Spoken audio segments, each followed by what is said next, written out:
on the sidelines for a long time. Now I'm finally getting in the game. It's about time. This is my time. This is my time. The only thing I consider impossible is losing. I've been waiting on the sidelines for a long time. Now I'm finally getting in the game. It's about time. This is my time. This is my time.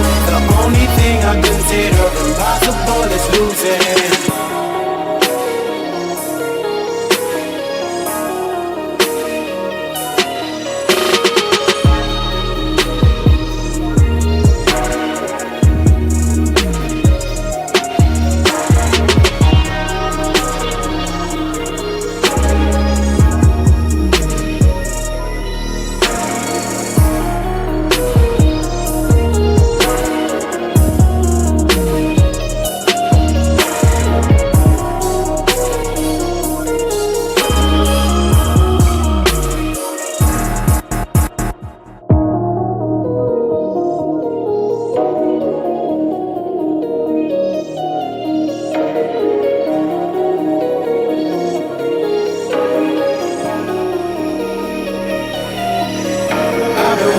On the sidelines for a long time. Now I'm finally getting in the game. It's about time. This is my time. This is my time. The only thing I consider impossible is losing. I've been waiting on the sidelines for a long time. Now I'm finally getting in the game. It's about time. This is my time. This is my time. The only thing I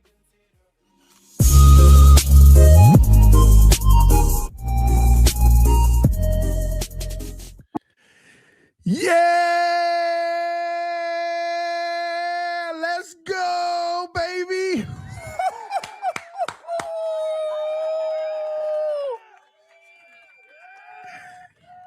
Man, we got so much to talk about. Ladies and gentlemen, welcome back to TD PHINS TALK, home of the real Miami Dolphin fans. Stream being brought to you by Prize Picks. We're going to get into more of that later. But Jordyn Brooks just got paid, ladies and gentlemen.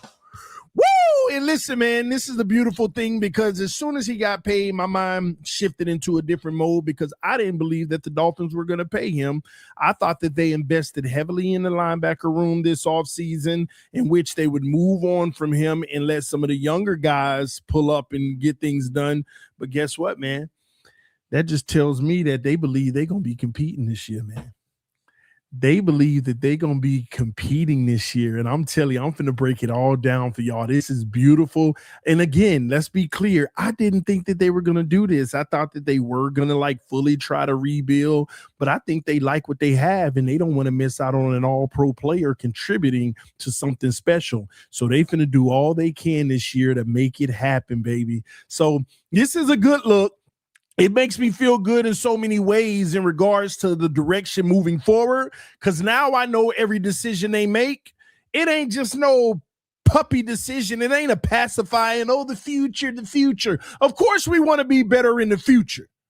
But that means I believe that they're going to start, maybe plucking a few veterans in training camp that can fill some holes for guys that can start as the young guys develop. And this also tells me the linebacker room is one of the strongest rooms now. When you got the young guys who don't have to be thrown into the fray, so when they get playing opportunities, they already have a huge upside, the linebacker room is set. The linebacker room is set. I want y'all to think about this. Linebacker room set. I believe the defensive tackle position is set. So now I believe that they're going to go get some veteran edges and some veteran edges, and they're also going to maybe tweak the secondary, get one or two guys that can come in and help the group and compete in camp and see the best unit. We going to be all right. Again, I got to stress this. I didn't think that they were going to keep Jordyn Brooks, but this means that we need to shift the focus of the direction of the team and how they look at moving forward. This isn't no rebuild, man. I mean, I ain't gonna lie. I thought that it started to, maybe it is a rebuild. If they trade Brooks, then yeah, it's a rebuild. They just holding on to HN to hold the ship. This is not the rebuild y'all think. It's a retool. It's not a rebuild. It's a retool. And the tools are going to look so different, but the collective unit of the tools might be more impactful when you got great coaching and you got a great system. Jordyn Brooks inks a massive extension with the Miami Dolphins that's going to be a 3-year extension at $51.3 million with $35 million guaranteed. You know what that means? That's only 2 years of guaranteed money. It's only 2 years of guaranteed money. So that gives us the flexibility to jump in or out of this if things go south. 2 years of guarantees mean we know he's playing this year, and next year he'll be playing for the Dolphins. Outside of that, now, this is an extension, so I can't wait for the details to come out. The reason why that's important, the details, is because if it's an extension, he's under contract for 4 years. Or did they scrap this current year and make it 3? So I think he's under contract for 4 years, but only 2 years of the 4 is like solidified lockdown money. So when the details come out, I'll be able to report on exactly what that is, but I think that's what it is. He's actually under contract for 4 years, and this is 2 years worth of guaranteed money. So when you do the math all together, because I think this year, matter of fact, let me save you time. That way I can make sure we all accurate on it. Let me go ahead and just look up his contract, and let me see if let me see here, Spotrac. All right. So this year he was a $10 million cap hit. Let me see. So 1, 2, 3. So they haven't added it here yet, but he's a $10 million cap hit this year. 10.8, so $11 million cap hit this year. You look at the 51 million, 51.3. Let me do the math. 51.3 plus 10.8. That's 62.1 divided by the 4 years. He's making $15.5 million a year. I'm going to tell y'all now, this is phenomenal. I thought that Jordyn Brooks being an all-pro, ladies and gentlemen, let's not forget that, an all-pro, I thought he might be skirting up into the $19, $20 million range. I don't care what none of y'all say. You can hate, you can talk your talk all you want, but John Eric Sullivan been cooking. John Eric Sullivan has been cooking, man. Tell me I'm wrong. John Eric Sullivan been cooking. All these deals and stuff he doing, it's a respectable deal and not killing the bank. It ain't like the Waddle, the Tyreek, the Tua, the Chubb, the Rams, all them bad contracts, overpaying guys just to keep them happy. This ain't no overpay.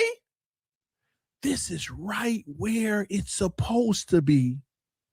But most teams pay that extra premium. See, if this was Chris Greer and he was extending Jordyn Brooks, he'd be getting 18 and a half.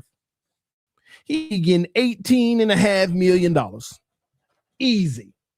He'd be getting $18.5 million a year, and it would have been 40 guaranteed.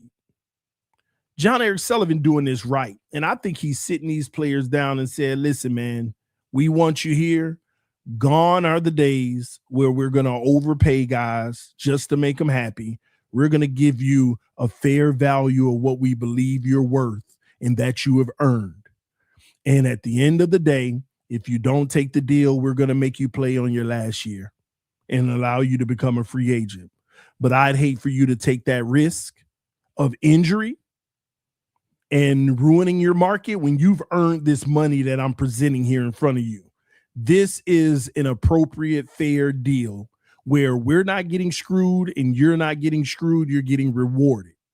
Now, if you were a free agent right now, would you be able to go out there and get 17, 18? You might be able to. But this is what we have, and we know that it's fair. So it's up to you whether or not you want to take it, but it lets us know how we're moving forward, and we're going to be transparent with you. We're going to make you play on that last year. and allow you to hit the market, but we're going to get the value of your contract out of you. It's up to you. And I think that's exactly what's happening here, because this is a beautiful deal.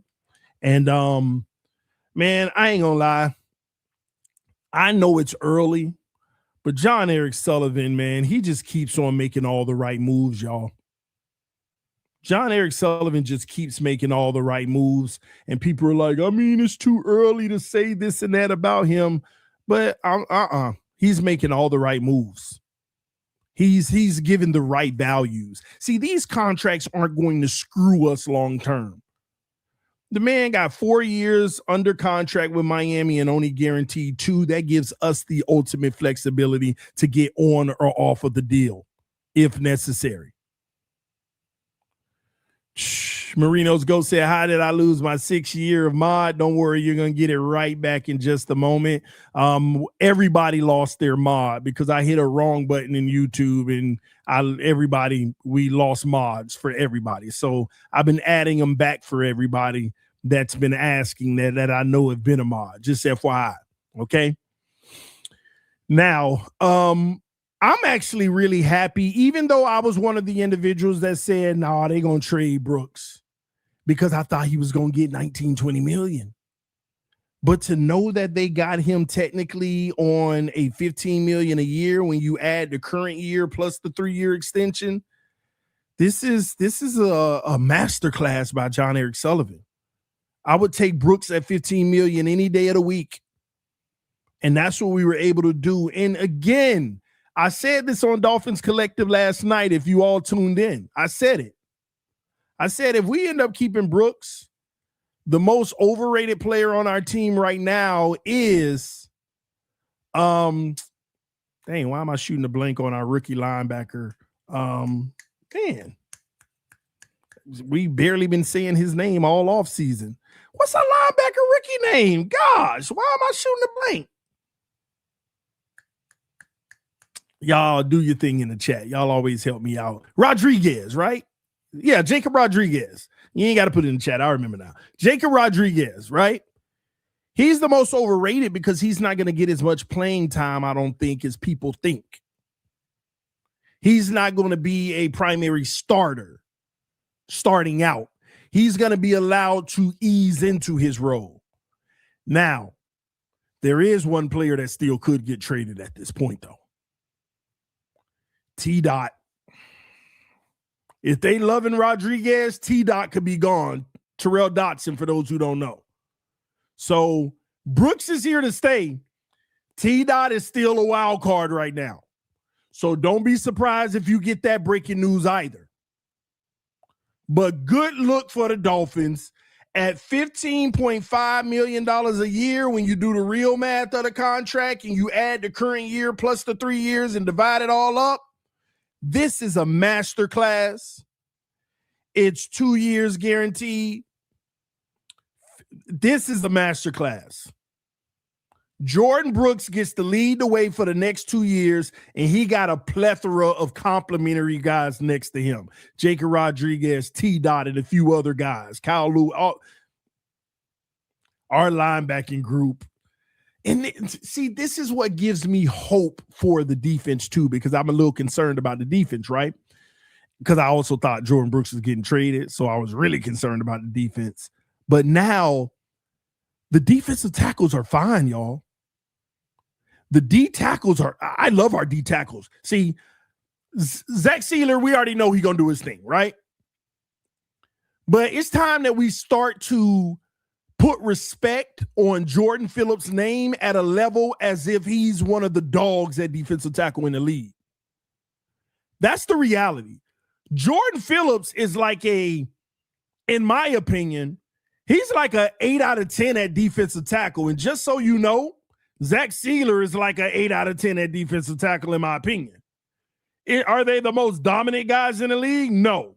But they got motors, they get the job done, and they disrupt the game, and they interrupt what other teams are trying to do in that backfield. So D tackles are locked down. Linebackers are locked down. You're not running up that middle. But here's the beautiful part. If teams want to run the football, They got to run outside. But our linebackers, when you're running outside the numbers, the linebackers are important. But I ain't gonna front. You got to be able to set the edge of the defensive end position. Because setting the edge, see, people don't realize the simplicity of importance of setting the edge for the DNs. Setting the edge requires running backs to pick a gap. And that's when the linebackers get to have fun. You don't set the edge, everybody's chasing, which a fast running back gets around that corner and he's going to get the positive gain if you can't set the edge. But if you can set the edge, you sending the running back into the defense. That's the importance of setting the edge for DNs. Force everything inside of you, where all the help is, where all the pursuit is going. So you're not going to run that ball up the middle on us. That's number one. But we got to set the edge. But here's what I will say. If we don't set the edge well, at least we do have a good linebacking core that can not give up the big play. See, this is the difference. If you can't set the edge and you got great linebackers, you're not going to give up the big play, but they're still going to get 4 to 6 yards, which still ain't good. But you're not giving up the big play. But if you got bad linebackers and can't set the edge, you Derrick Henry in it down the field all the time. You're getting a big play. So at least we have a linebacking core that shouldn't be giving up the big play, even if we can't set the edge. Okay? But also that's why they got to be creative. You know, sometimes you just got to be creative as a defensive coordinator. You know, sometimes maybe, you put Chop on the edge, but you got that outside linebacker who's really going to potentially play the set the edge role. It'll give the outside linebacker, and this is just me in football philosophy. I don't know if they're going to do this or not, but you got if hopefully Chop starts to set the edge better. Okay. Now let's be clear here. Y'all know I love using a scale of 1 to 10 to try to paint the picture of what I'm saying to people, right? So on a scale of 1 to 10, Chop Robinson has clearly been a 4 out of 10 on setting the edge. I'm just calling it what it is. Get mad, whatever. He's been a 4 out of 10.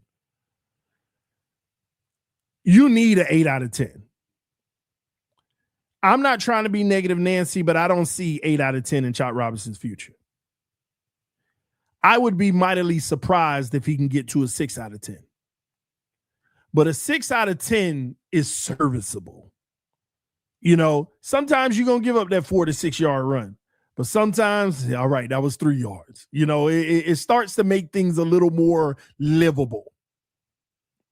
But if I'm Jeff Hafley and the coaching staff, maybe you got to get creative.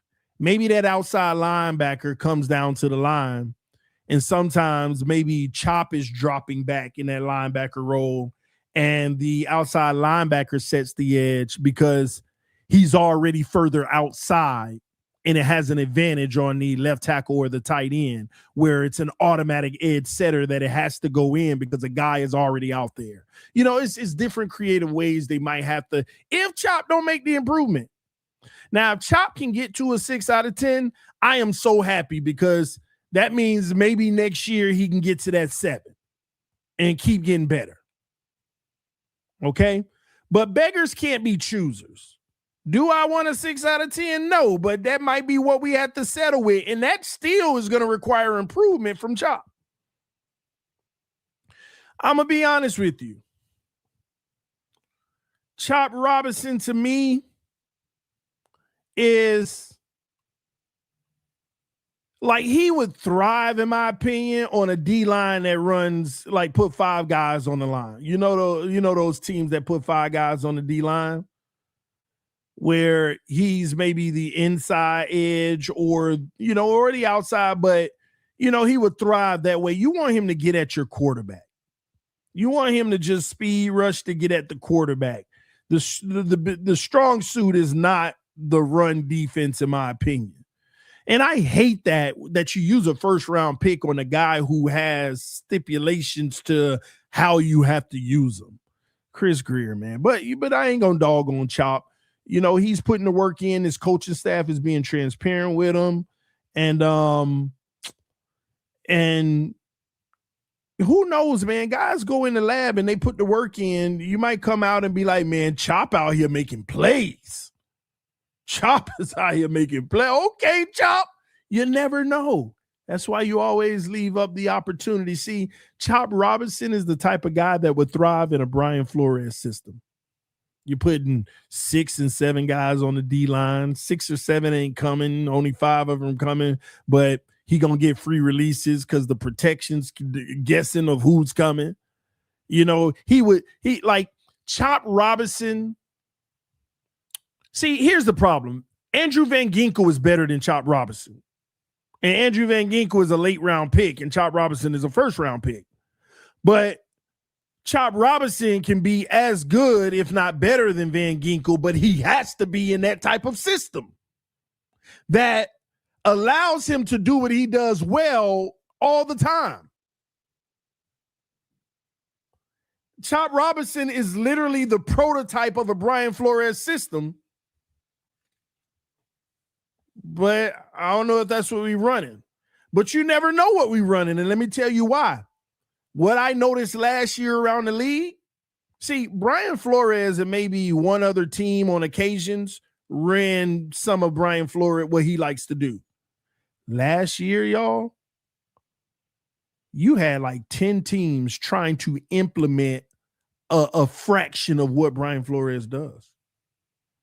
That's the new wave on defense that's coming because too many quarterbacks struggle against it. I don't know if y'all been paying attention. See, I focus around the league, what's going on. And one thing that has been intriguing with me is the Brian Flores system. It's not a gimmick. It's not just 6 guys, 7 guys going to the line, confusing the O-line. They run this triangular pattern in the secondary as well. It's like a triangle over here and a triangle over there, 3 and 3. And the guys are shifting depending on where the receivers are running. It's a unique system that's pretty difficult. That's why it takes smarts too and guys, headsy guys, because there is no pre-snap read. Like, I want y'all to think about how many quarterbacks in this league today live off a pre-snap read. If you have it, let me know in the comment section right now. Have you watched Quarterback on Netflix? Have you watched Quarterback on Netflix? Let me know in the comment section. Are you watching Quarterback on Netflix? Because those who are watching Quarterback on Netflix, you will know what I'm talking about because they were interviewing Cam Ward, and Cam Ward was watching film in his part of the show. And he was like, yeah, man, you know, because Cam Ward, he talked about, you know, I learned how to read defenses and coverages and different things at this level in my life in high school and college, and I became really great at it. And then he said, and now I'm watching some of this stuff, and Brian Flores, this defense right here, and he cursed a lot. Cam Ward curses a lot on the show. He said, I ain't never seen this, blah, blah, blah, in my life. This is crazy. I have never seen these coverages in my life. And I got to figure it out, how to handle it, this and that. And this is definitely unique. He was watching film of the Vikings defense. He was like, man, I got to get used to this. I've never seen this ever in my life because it is complicated. Listen, y'all, trust me on this. I don't care who Hall of Famer is trying to tell you. Trust TD on this. 85% of the quarterbacks in the NFL, somewhere in that area, maybe even 90, they live it off a pre-snap read. That's telling them half of what they need to do. Pre-snap reads. They come to the line. This is cover 2. Now, based off of this, they could switch into that. So if it's cover 2, that's my read. If they switch into that, that's my read. That's what they're doing. They're going to the line of scrimmage. All right, cover 2. So my first read, this is the guy this is the route right here that I want to try to attack. So I need to look that off. These are the mental things they're going through. I want to look that off, come back there. But if I hike the ball and that guy moves over here, then that means they're in a cover 3 instead of 2 or this or that. They could be in these multiple things. And then I want to try to go here. And they hike the ball. Oh, they stand in cover 2. Bam. Oh, the guy moves, so they over there. Let me come over here now. They already know where they're going 90% of the time. But you play a Brian Flores defense, there is no pre-snap. There is no pre-snap reading you can do. I got 7 guys at the line. I got a wide open guy right here. So somebody backing out, but the protections ain't going to be there. So there ain't no cover 1, cover 2, cover 3. And they can go into a cover 1, cover 2, cover 3 out of it. But then they do this triangular thing that's not a cover 1, 2, 3. And it's confusing quarterbacks because quarterbacks are living off of the pre-snap read in today's NFL. They're living off of it. So somebody said Tom Brady says this. I'm telling you, the future is not giving teams pre-snap reads. Athletic linebackers who can come to the line of scrimmage and blitz and back out. Smaller defensive ends who can be on the edge and back out in coverage. Slimmer defensive tackles who can back out as middle linebackers just to be in an area. That's the future of the league. It's the future of the league. Depth players are going to get more playing time in the future. Say you got this defensive tackle that's one of the best in the league and he plays 80% of the snaps. In the future, he's going to be getting 65 because that backup who's more athletic but not dominant is going to be on the field on third downs. Showing 7 guys at the line of scrimmage, backing out as a middle linebacker or a defensive tackle just to be in an area. Like, that's the future of the league. So quarterbacks are going to have a harder time processing. And let me tell you the beautiful thing about this defense. That's why the league is starting to pick it up and they're trying to implement more and more of it. I'm telling you, DCs all around the league are paying attention to what's happening in Minnesota and trying to figure it out so that they can utilize it and help quarterbacks. How can we break through this? Here's the beautiful thing about that kind of defense when you got 7 guys on the D-line. Or 6 guys, right? Mobile quarterbacks. There ain't no getting out of the pocket. They against those defenses, they barely scramble.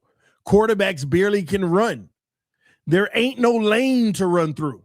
And there's always a free guy making you run, but there's big guys in front of you. Even if they back out, they're still there. So this is like the cheat code for even mobile quarterbacks, making things rough for them. So that's what we kind of need. I think that we need to try to like start to look at, because it will make Chop a way more impactful player. And y'all want to know something? When you look at our defense, our personnel technically would be amazing in that type of scheme. The personnel we have. Playing a base, cover 2, and all of that stuff, we might be a below average defense. But playing that kind of scheme with all these athletic guys, Chop could be a Pro Bowler in that system. Chop Robinson could be a Pro Bowler in that system. Chop Robinson could stack up 12 sacks in that system. Might even be more. Like literally, Chop Robinson could probably be a pro. Andrew Van Ginkel was a Pro Bowler, y'all, in Minnesota. For though I think, and let me make sure. I think he was. Let me double check. Andrew Van Ginkel. Let me look at. the accolades for the homie. All right, Andrew Van Ginkel. Yep. No, even better. Andrew Van Ginkel was a second team All-Pro and a Pro Bowler under Flores' system. Second team All-Pro, second best. And we're second team All-Pro. Come on, man. Come on. This man, I mean, when you look at it, this is kind of like interesting. Andrew Van Ginkel, out of all people, got like 36 sacks in his career. 36 sacks in his career. That's crazy. Look at the sack total. Watch this, y'all. Watch this. Watch this. In Miami in 2019, he had 1 sack because he only started 1 game, but he got a sack in that game. In 2020, when Brian Flores put him out there, 5.5 sacks. And they didn't even run it to this extent. 2021, 4 sacks. 2022, half a sack. He got hurt. Only started 5 games. 2023 under McDaniel, 6 sacks. He go to Minnesota. First year in Minnesota, 11.5 sacks. It was the first time he started all 17 games in a season. And last year, I don't know what happened. He must have got hurt. He only played 11 games, and he had 7 sacks, which means he was on pace for 12 sacks. Chop Robinson in that type of system probably would rack in 13, 14 sacks a season, y'all. Brian Flores' system has proven to be friendly to edges. You want proof? Remember back in the day, 6 years ago, when I used to tell y'all, Emmanuel Ogbah is not as good as y'all make him seem. It's Brian Flores' system that's making him look good. And under Brian Flores' system, this man was a sack machine. We thought he was one of the top players in the league. Soon as that went away, where's Emmanuel Ogbah? He ain't playing the same because he ain't in that system. Brian Flores' system allows undersized or underperforming edges to get off because in a game, you're going to get literally 8 free releases every game. On the edge, in Brian Flores' system, you're going to get 8 free releases every game. You just got to go make those 8 count. You got to turn that 8 into 1 sack. Can you get there on one of those free releases? Because the guy going to see you coming. He going to get rid of the ball. Can you make a play where you get there before he get rid of the ball or he's staring something down? I mean, you give any defensive end 8 free releases a game, they think they in heaven. That's what that system allows because the O-line is always going to block inside out. The furthest guy away from the ball is the last one that gets assigned a blocker. So when a quarterback calling protections or the center's calling protections, identifying the mic, it goes inside out. I got 2 guys here in front of me, center, guard.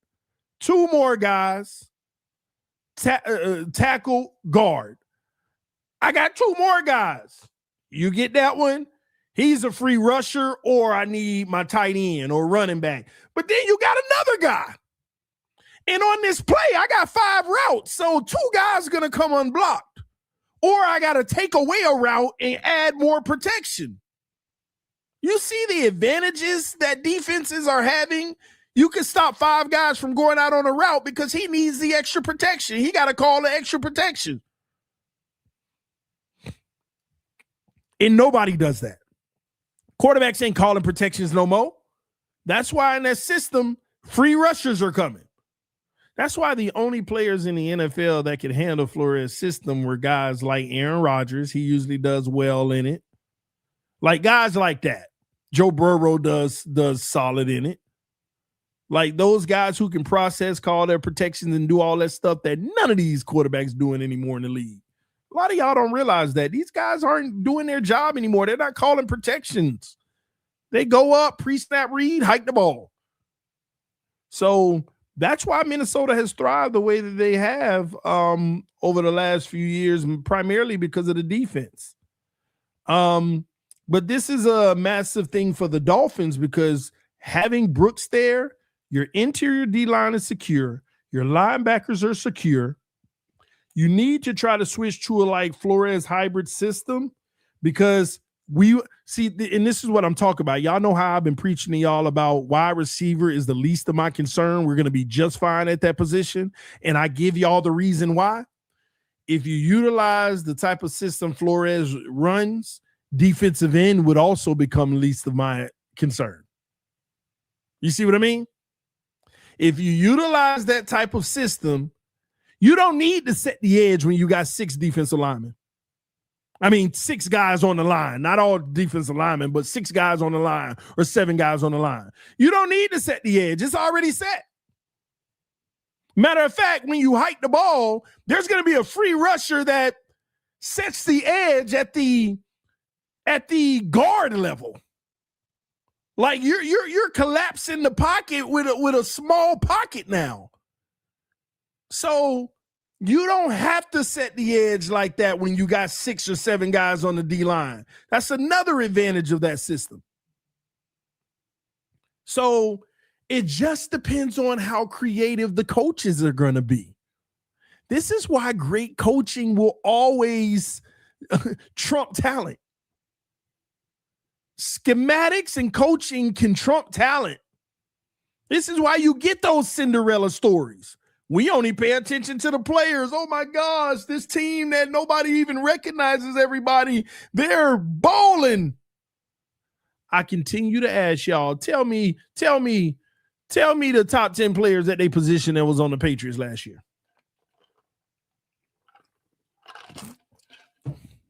Tell me the top 10 players at their positions that was on the Patriots last year. And hold on.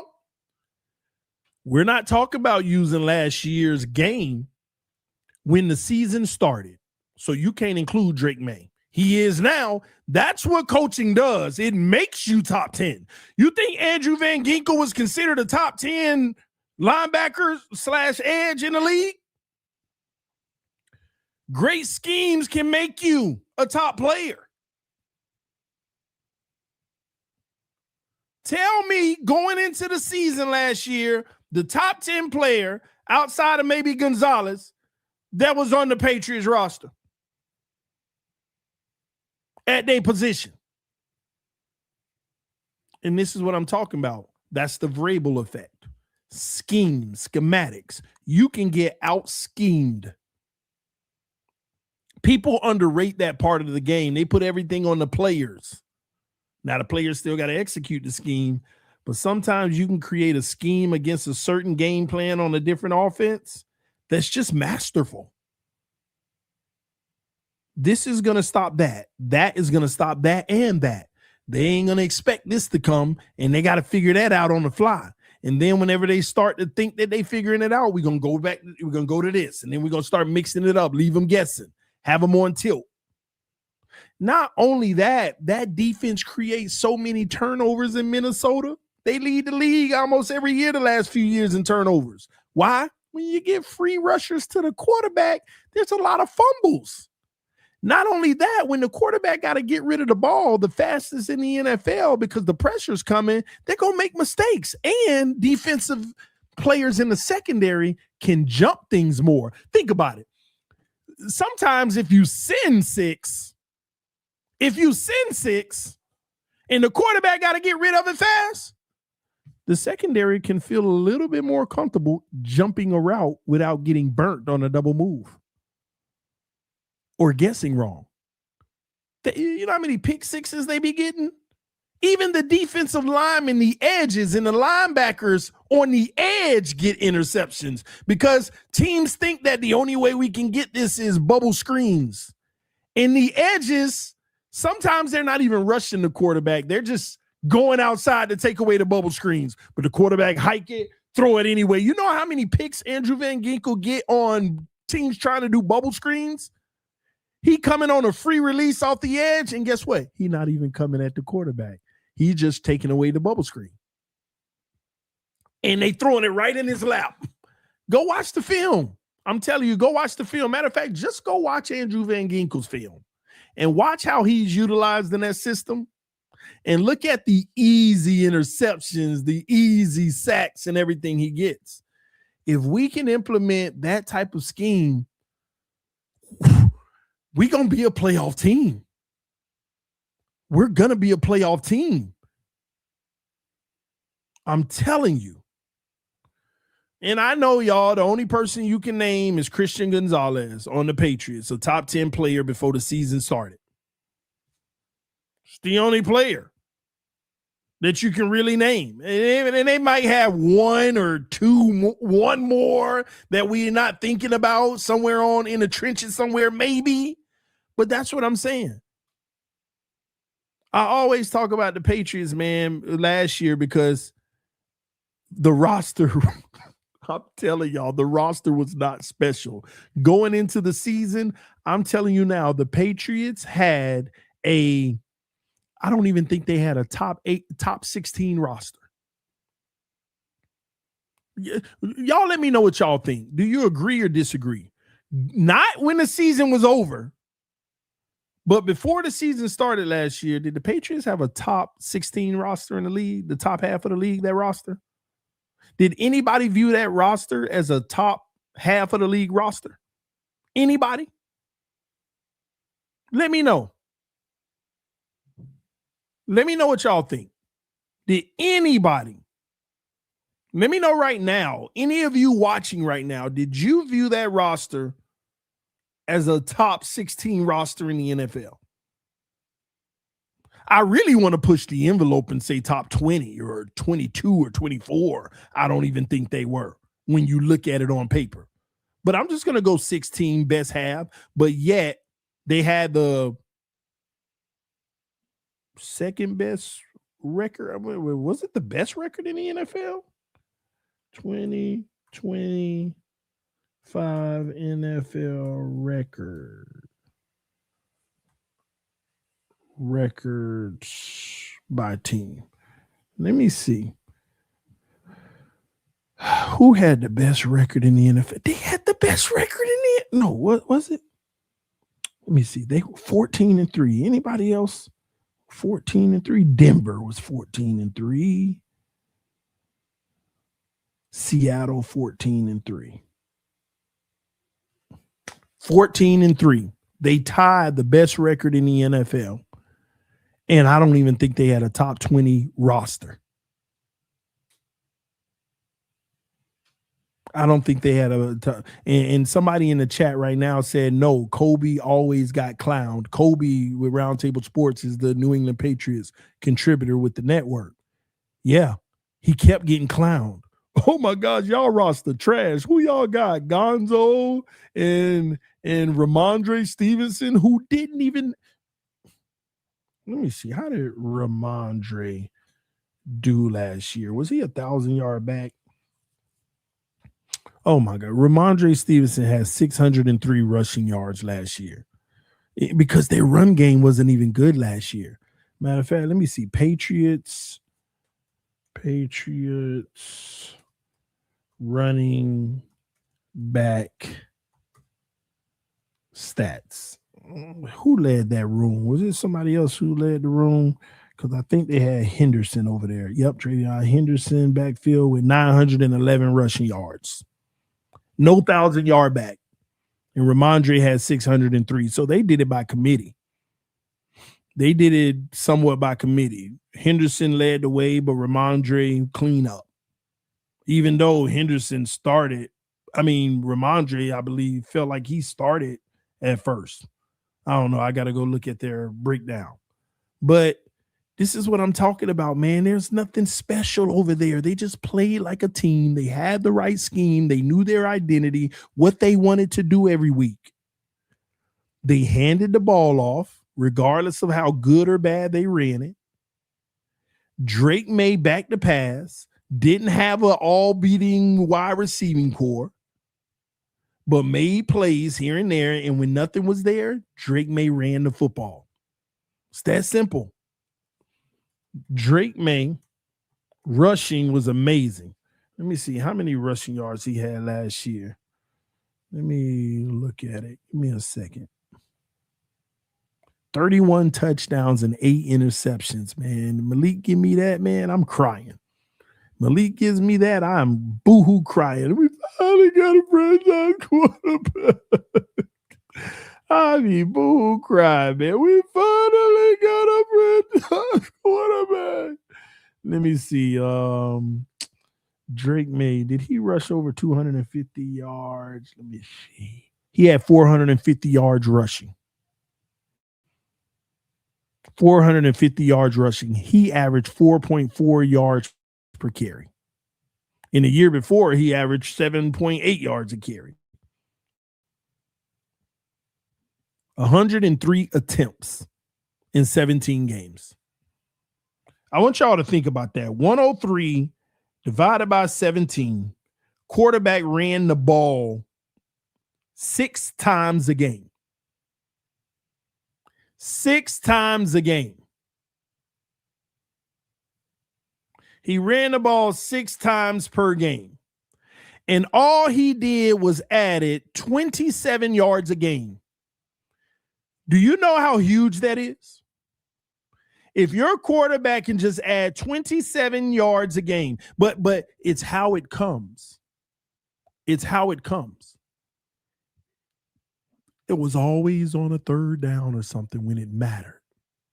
He wasn't force feeding himself running on first and second down. It was always 3rd and 7. Looking, nothing's there. Let me run. He wasn't looking to run all the time on first and second down. He was trying to be a quarterback on first and second down. But on third down, open it up. Anything's possible. Anything. Extending plays in the most critical moment. This is why. Let me show you. And I'm going to pull this up with Drake May real quick. This is why. Give me a second. I got to pull this up. This is important to talk about. This is so important. Let me go to game logs, playoffs. I'm going to go to playoffs, right? Let me show y'all something with Drake May. Because a lot of people are talking about Drake May was trash in the playoffs. Drake May was trash in the playoffs, right? First of all, listen to me, y'all. In the playoffs, it's supposed to be harder for quarterbacks. The numbers should go down. You're playing the best of the best every week. The game plan is actually more superior with the defensive coordinator across the field. Specific focuses are being had in the playoffs, okay? Everybody talks about, well, if Bo Nix played in Denver, they wouldn't have lost. We don't know that. That's just like when they said if Tua would have played versus Buffalo in the playoffs instead of Skyler, we would have won. But then Tua get his chance the next year and we get blown out anyway. So you don't know what would have happened. But this is what I want y'all to see. They said Drake May was trash in the playoffs, right? It said, okay, week 1 in the playoffs versus the Chargers. He threw 1 touchdown, 1 interception. And he had 58.6% completion percentage, which isn't good, right? The man ran the ball 10 times for 66 yards, 6.6 yards per carry. Let me say that again. The man ran the ball 10 times for 66 yards. The man accounted for 328 yards of the total offense. All people say is 1 touchdown, 1 interception. That ain't a good day. The man ran the ball 10 times in critical moments for 66 yards and sent Justin Herbert and the Chargers home. Are we going to sit here and act like both defenses didn't play great? Drake May was the only touchdown in the entire game, if I'm not mistaken. They kicked 3 field goals and 1 touchdown. Drake May has the only touchdown. Denver's defense is legit. He threw a pick. It happens. Nobody is pickless. But them 3 field goals were a direct result of instead of punting the football, him running the ball 10 times for 66 yards, helping them get in field goal range. This is what I'm talking about. This is why I always say, you don't have to have the greatest game to be impactful as a quarterback. Just don't be the reason your team loses. And he wasn't the reason they lost, and that's why they won. See, sometimes people don't realize if the quarterback is just not the reason they lose, you'd actually win. Let's keep it going. They said he was atrocious versus Denver. Oh, my gosh. Hold on now. Hold on. Denver, he only threw the ball for 86 yards. 47.6% completion percentage. On the road, cold weather, snowing, raining, whatever. Terrible day throwing the football. But we all watched the game. On third downs and fourth downs, the man ran the ball 10 times for 65 yards, just like versus the Chargers. Just like versus the Chargers. And let me do you one even better. A rushing touchdown. He was the only touchdown for the team in the game. A rushing touchdown. The final score was 10-7. The rushing touchdown. And that extra field goal was because he extended a play to get him in field goal range. Y'all got to understand the impact of a dual threat quarterback, how they can impact the game even when the pass game isn't there. Ryan Tannehill had 3 games where he threw less than 120 yards in the playoffs, and they won all 3 to get to the AFC Championship. Why? Go look at Ryan Tannehill's rushing in those games. Fake handoff to Derrick Henry going around the edge. How impactful it was to help. Now, he did end up blowing that AFC Championship and being the reason they lost the game because at the end, he blew it. But timely runs are so important in quarterbacks like Drake May, and I believe Malik Willis has that in him. It's the timely ones. Things ain't got to be going well, but you at the 45-yard line in his 3rd and 7. 45-yard line and it's 3rd and 7 and nobody's open and you go pick up 8 yards, you just gave your team a minimum of 3 points plus an extended opportunity to try to get a touchdown. Instead of punting the football and nobody was open, you couldn't find anybody open, pocket collapsing, and you go get 8 yards and now we're in field goal range. That's the difference in the game between a punt, giving the other team an opportunity to go score, and making something happen.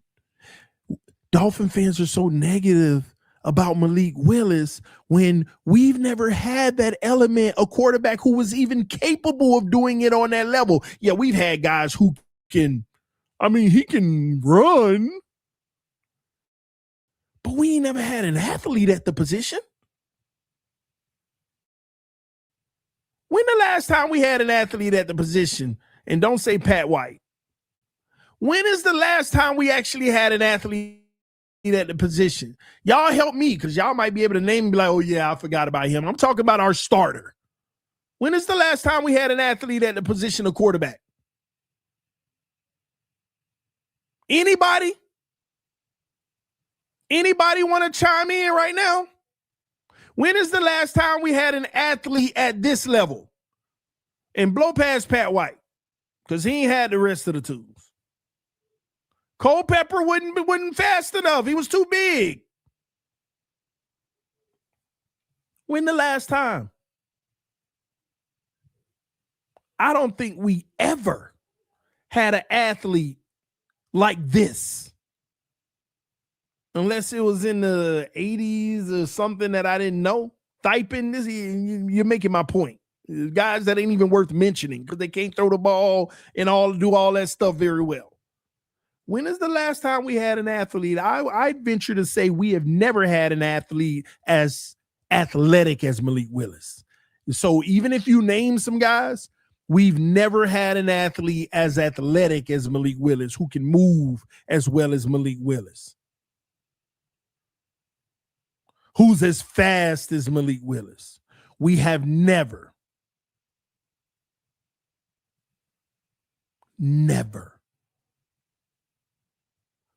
that who can actually throw the football, who has arm strength, who can technically make every throw. That's why I don't understand why y'all so negative on him. Tyler Huntley is not the passer that Malik Willis is. Huntley is athletic, and Malik is still more athletic than Huntley. A little more. But we have never. So all the negativity about Malik Willis, oh, he ain't going to. How you going to try to evaluate something we ain't never even seen in the organization? And then when you go around the NFL and say, okay, give me a comp for his athleticism. Name some of the comps in the NFL that has Malik Willis's athleticism that can actually throw the football and make every throw. Name some comps in the chat right now in the NFL right now for guys who have that capability. Let's do this exercise. For those, if you have the time right now, put it in the chat. Start naming quarterbacks in the NFL who has at a minimum the athleticism Malik Willis has and that can throw the football well and make every throw. That's in the NFL right now. You're going to name all great quarterbacks. You're going to name every great quarterback in the league just about, except, I mean, not the Burrows and stuff, but you're going to name the great quarterbacks. You're going to say Lamar, you're going to say Mahomes, you're going to say Josh Allen, may not be as big as Josh Allen. You're going to say Jaden Daniels, you're going to say Bo Nix, you're going to say the better quarterbacks in the NFL, Caleb Williams, and I'm not saying he's better than those guys, but the skills, the tools, he got them. And y'all being negative about a guy who got the tools that all the greats got? Stop. Hopefully I'm painting a picture of why I'm so gung-ho on him, why I'm so positive about him, why I'm so excited to see him this year. We be sitting, I want y'all to think about this. We be sitting around here begging for a franchise quarterback. What do a franchise quarterback got to have?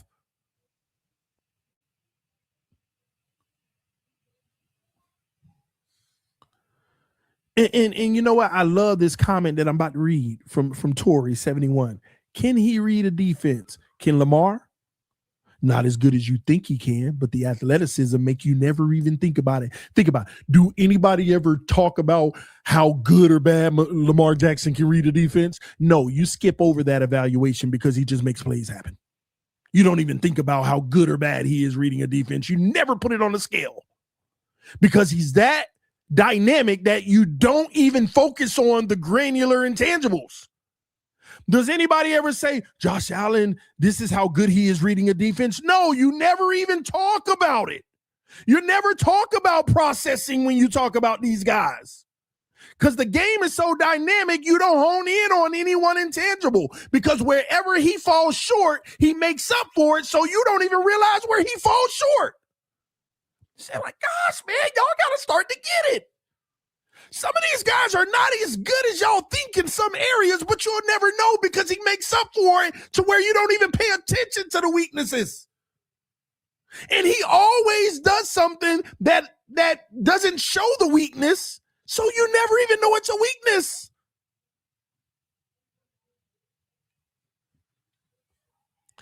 Thank you, Miami everything. These guys don't read defenses. Defenses got to read them. That's how dynamic they are. They got more chess pieces on the board than the defense. Defense wants to stop the run. Well, I'll carve you up with the pass. Defense wants to stop the pass. Well, I'll carve you up with the run. Defense wants to shut down the run and the pass. Well, I'll run. Defense want to shut down all three? Man, you better call Brian Flores.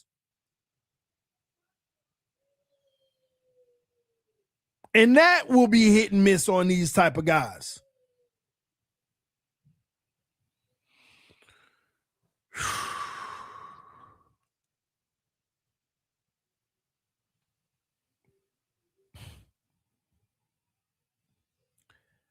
We would rather a college Heisman Trophy winner who's not mobile at all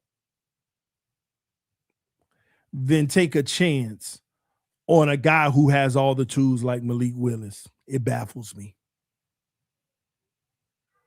It baffles me.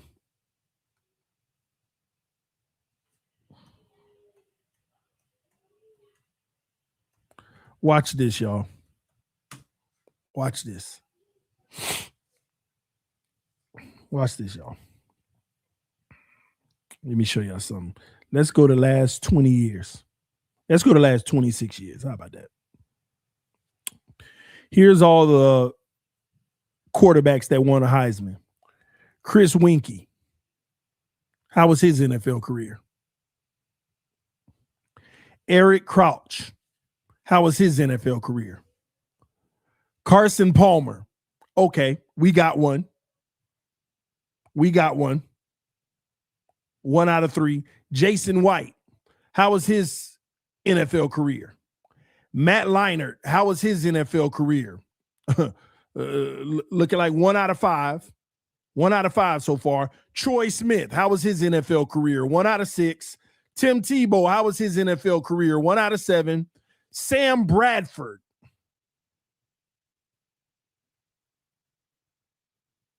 How was his NFL career? I mean, 1 out of 8. I ain't playing them games. Cam Newton, 2 out of 8. Wish it would have been a longer career. So technically it was explosive at the beginning and then it fell off. But we'll give the 2 out of 8 on that. Okay. RG3, same situation. I'm not even going to put him as 3 out of 8 out of 11. No. Few nice years outside of that, the career fell apart. Career fell apart. That's 2 out of 11. Johnny Manziel, 2 out of 12. Jameis Winston, 2 out of 13, even though he's a NFL quarterback, but we're not going to act like he's a franchise quarterback. And that's what I'm getting at here. Franchise quarterbacks. 2 out of 13. Marcus Mariota, 2 out of 14. Lamar Jackson, finally, 3 out of 14. Baker Mayfield, I'm going to put him in there now. He's redeemed himself, but it didn't start right, okay? 4 out of 17.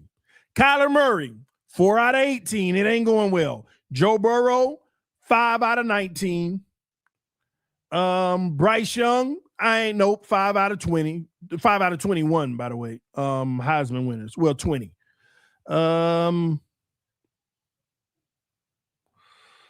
Caleb Williams, stories still to be made, but I'm gonna give him 6. He's the most inconsistent passer in the league, but he's clutch. So he don't earn the right yet, but I know he's going to earn the right. Screw it, I'm gonna put him in there just because. Okay, 6 out of 20. Jaden Daniels, 7 out of 20. Fernando Mendoza, we don't know. Oh, 7 out of 23, by the way. Let me back up. 7 out of 23. 1 out of every 3.5. 1 out of every 3.5 Heisman winners.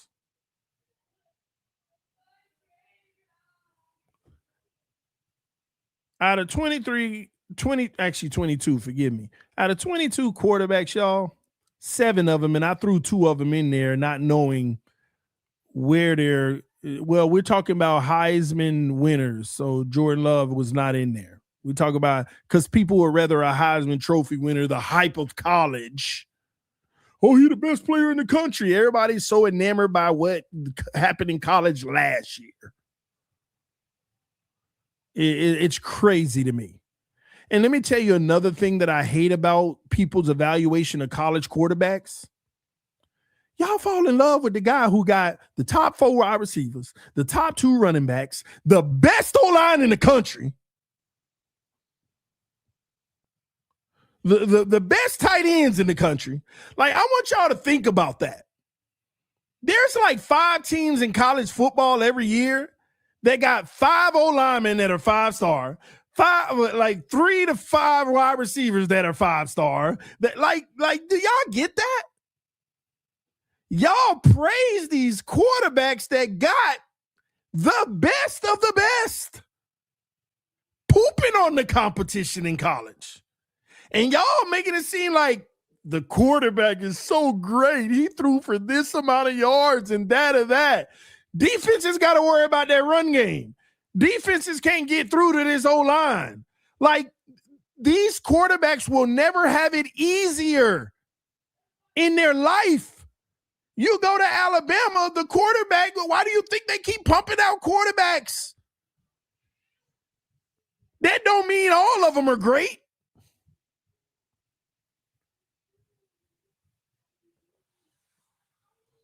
And I'm not saying the quarterback isn't great, but you got to be careful with that. What you see in college does not mean it's going to be the picture in the pros, because guess what? You can have all those top players even in the NFL, but guess what? You're playing against top players too in the NFL. That's the difference. When Alabama lines up against Alabama State, it's going to be 63-3. But that same team line up against the Patriots, they might lose because those guys are also the best of the best. That's the difference. This is why my evaluation with Tua was concerning, because I didn't evaluate Tua when he played Alabama State or Kentucky Freeland or whatever. I went and started my evaluation with Tua Tagovailoa. I watched every game, every ranked game he played. That's all I did. I only evaluated the ranked games. I don't care nothing about no regular 55-10 game on any given week against a team that's going to win 5 games. I ain't finna be watching that film, everybody looking like they're going to be Hall of Famers. I went straight to the ranked game. The man only played 7 ranked teams in his college career. 7. And 2 of those 7 were Vanderbilt. The other 5, Clemson, and I ain't got the list anymore, but I went and watched the film on those 7 games. And whoop-dee, what I saw in that film, this isn't as great as people made it seem. It still looks solid, though. But it's not as great as people was making seem, because the level of competition rose. The level of competition rose. I don't know what it was with Vanderbilt, but he threw his most interceptions versus Vanderbilt.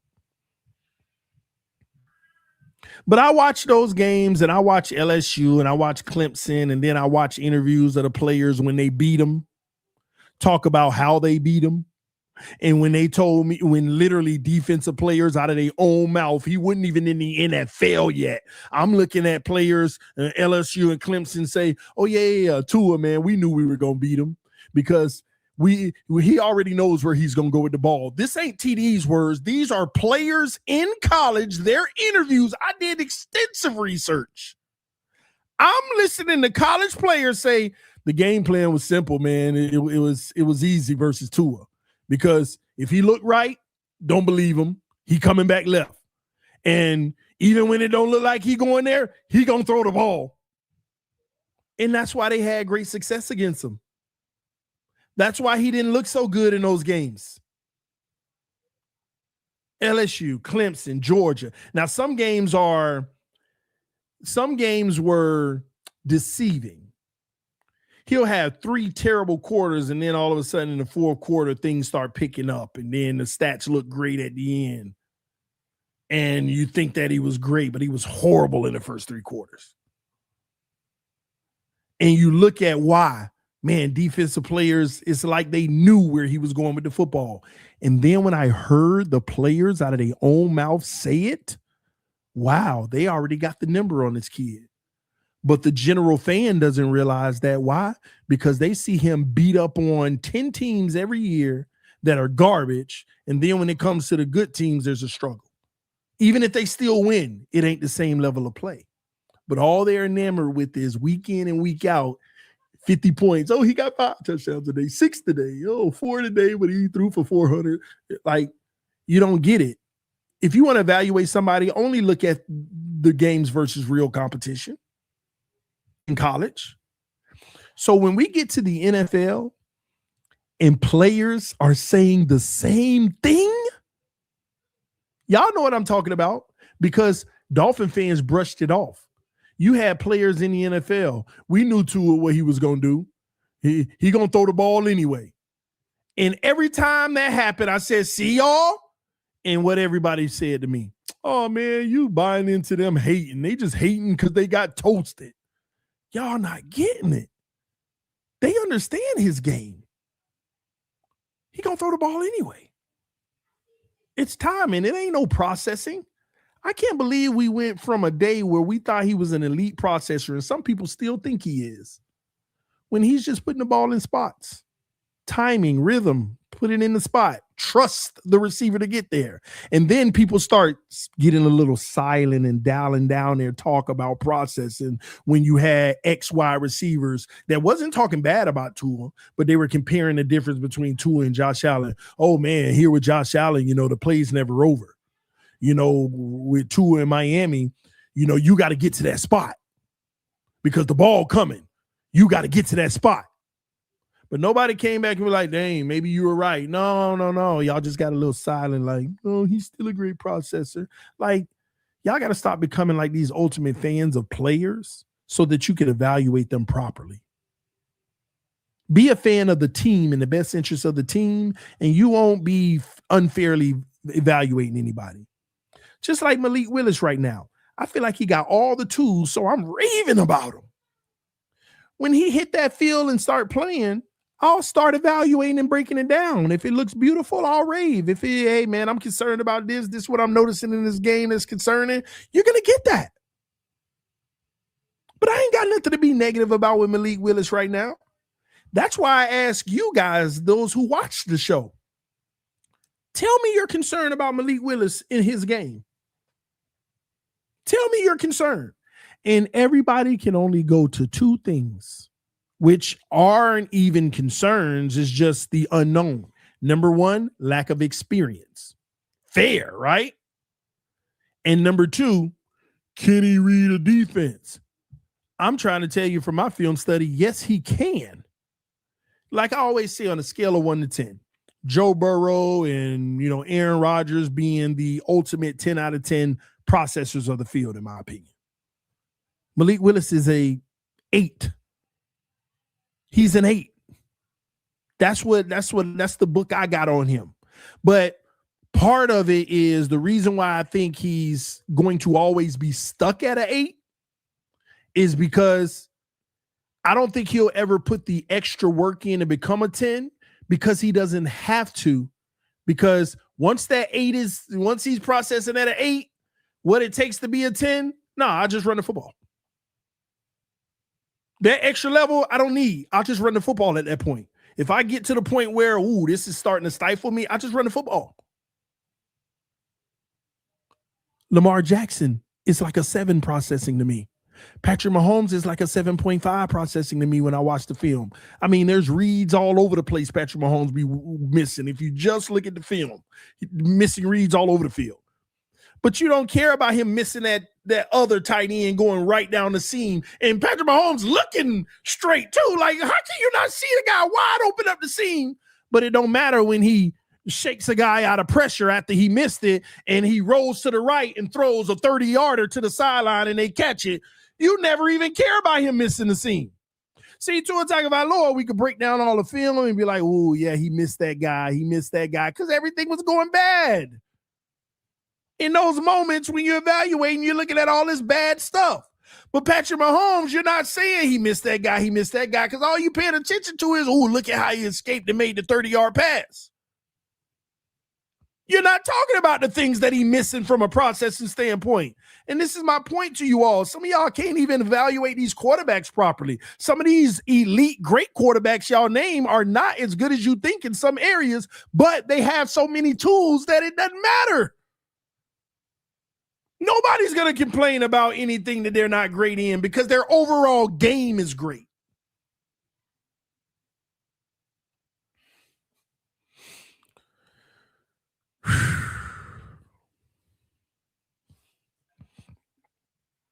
I'm not a quarterback guru. But the one thing I can tell you I've done over the last 8 years is study that position. I still look at certain coverages and be like, I don't know what that is. And then I'll hit up some of the people that I know, oh, that's a hybrid this, or that's a this, or that's a that.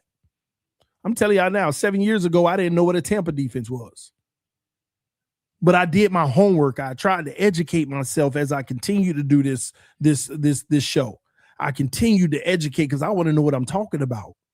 I put the work in, so I ain't gonna let people, doggone right, I'm gonna stand on my opinion because I put the work in to learn and understand the league. Not just the quarterback position, but the league in general. I can speak terminology at a very high level now. Still don't know everything. But I know a lot, and I know a lot more than a lot of these people that make it seem like they know more because I've actually studied it. I've actually studied this stuff. No, I ain't know what a Tampa was. Cover 2. I didn't know that if the middle linebacker drops back in the middle as a third safety, that's Tampa.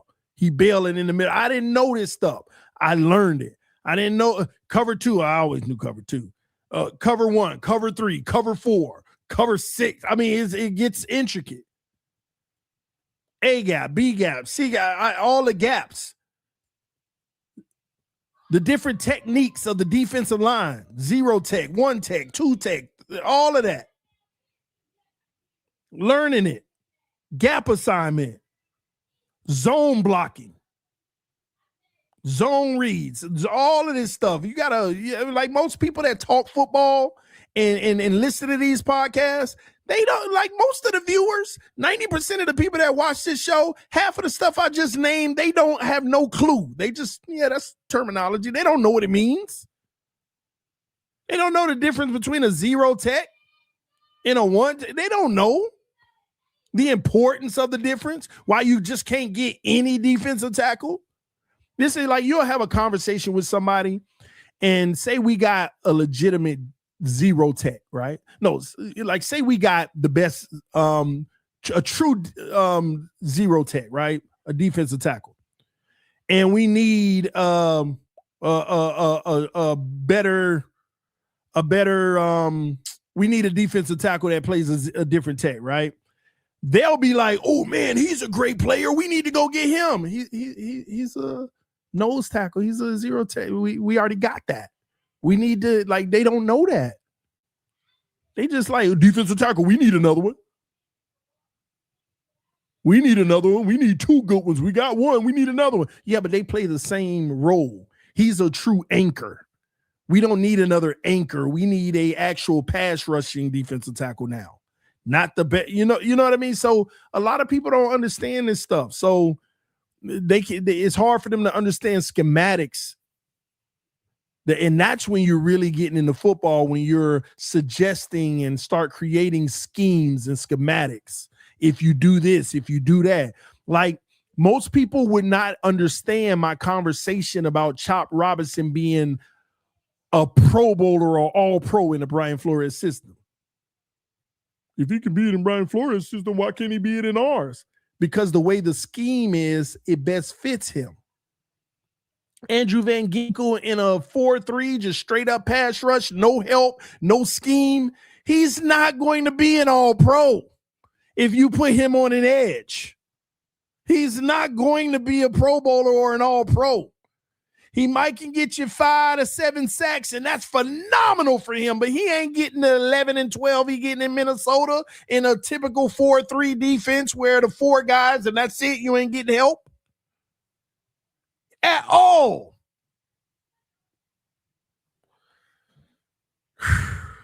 And somebody said most football fans are casual, but that's okay. Nobody expect you are like most people go to work 8, 9, 10, 12 hours a day. They busting their behind. They got to come home, take care of their kids. They got to cook. They got to do this. They got to do that. They try to get some relaxed time to watch podcasts like this and shows. They ain't got time to pick up another subject. This is a school subject. But that's why they listen to people like me. So I try to do my best job to also educate as I talk. I try to educate on this terminology when I'm talking. I try to spell out what I'm trying to communicate too. so people have a better understanding. I have a lot of fun. I kick the breeze. We laugh, we joke, we, get hype and do all that. But I also try to make sure people are aware of what's going on and understand the details and the facts behind it. So I feel like that's important so that you're better informed, because I get a lot of people message me, hey, have you heard this? Man, that's false. And it'll never happen. And here's why. That's a casual that told you that. They don't understand the game. And that's fine. I'm not knocking people who are casual football knowledge knowers. I was a casual 8 years ago before I started this. I was a casual 7 years ago when I was a year into this. I was a fanboy. Everything, they couldn't do no wrong. People say, oh, you going back to being a fanboy. No, I'm hyped about the possibility of shocking everybody this year based off of my football knowledge and how we could actually still have a competing team. A lot of things are going to have to come through for us, but it's possible. And I'm the individual that's actually giving you examples. When I talk about the New England Patriots roster last year before they played a single game, you can't even truly tell me how that roster is better than this one going into last year. Before the Patriots played a single game last year, take that roster and line it up with this one, I might find more talent on this one. On paper.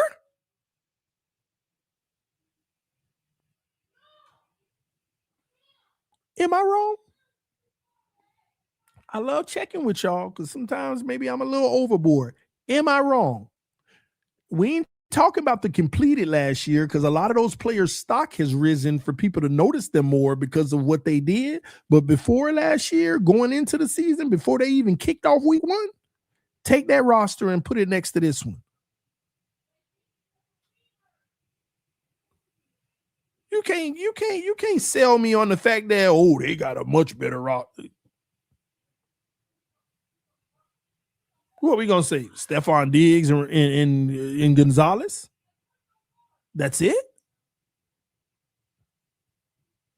We got Aaron Brewer, all pro. We got Brooks and all pro. Those two alone. Same difference. A-Chain. Those 3 alone.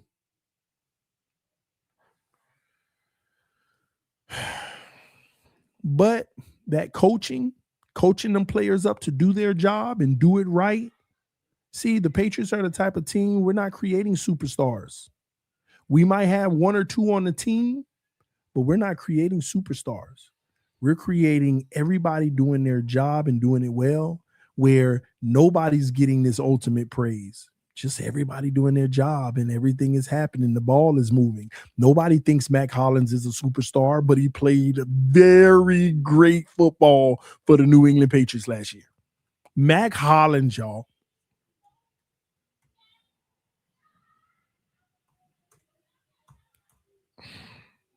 That's right. Mac Hollins. You know how many times he came in clutch for them? That little 550 yards he had last year, 46 receptions, clutch. Did Diggs even have 1,000 yards? Did Diggs have 1,000 yards last year? He usually does. Let me see. Diggs, 1,013. They didn't force feed him the football. Everything is by committee. Everything is by committee. It was one of his lower reception totals, 85. When he was with Buffalo, he put in 127, 103, 108, 107. All 4 years in Buffalo, he caught the ball more than 100 times. Last year, 85. Every year in Buffalo, he was targeted at least 160 times. Only 102 in New England. because they're not force fed. Like, I want y'all to let that sink in.